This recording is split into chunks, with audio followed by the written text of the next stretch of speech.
From the Detroit Free Press, I'm Robin Shan with today's Voice Briefing. It's Friday, May 9th, 2025.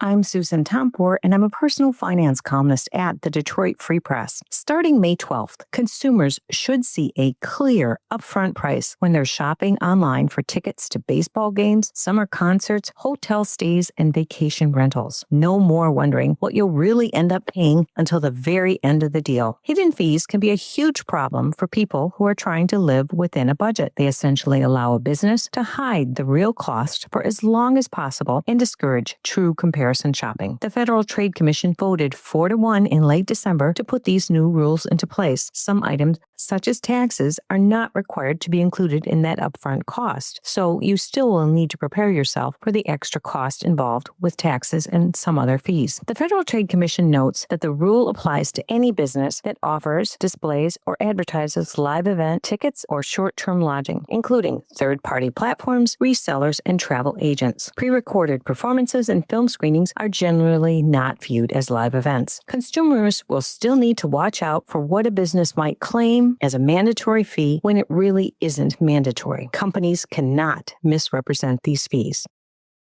I'm Frank Witzel with the Detroit Free Press. Smokey Robinson, the singer, songwriter, producer, and celebrity who had a vital role in building the Motown record label, is facing a $50 million civil lawsuit filled with racy allegations that, proven or not, threaten to damage his reputation and legacy. In documents filed Tuesday in Los Angeles County Superior Court, 4 women, each identified only as Jane Doe's to protect their privacy, accused Robinson of an array of offenses that their attorney said included sexual misconduct of the worst sort. Within hours, the news was all over the internet. The bombshell allegations against the celebrated musician, born and raised in Detroit, and who last year was the Grand Prix Grand Marshal, cast a cloud over his other accomplishments. The lawsuit, reports said, asserts in explicit detail that Robinson, now 85, sexually abused and financially took advantage of the women who were working in his homes in Los Angeles, California, and Las Vegas for many years. The court filing also accuses Robinson's wife, Frances Robinson, of knowing about the misconduct but failing to prevent it, and 3 of the women, one report said, feared reporting the incidents to authorities because of their immigration status.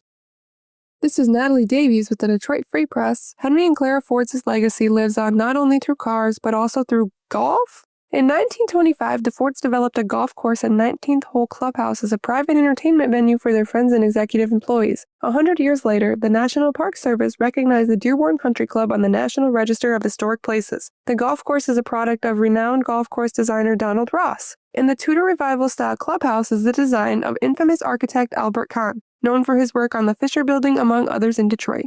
Lifelong Dearborn resident and local historian Ian Tomashik started the work to get the place on the register almost 3 years ago. The place was approved for its historic designation in March 2025. In the past 100 years, the club has transformed from a place for business to a more family-oriented place with membership open to the public. Read more about the Dearborn Country Club, its history, and how it has changed in the last 100 years at freep.com.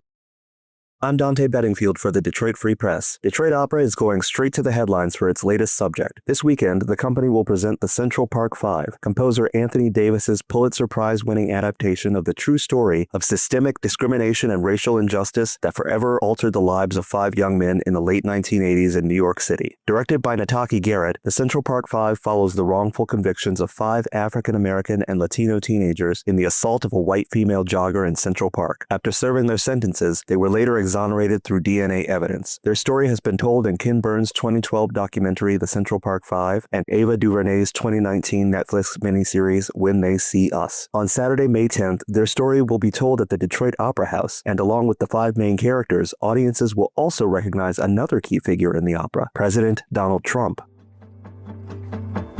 Find more from the Detroit Free Press on freep.com. That's freep.com. Thank you for listening. Have a great weekend, and you'll hear more from us Monday.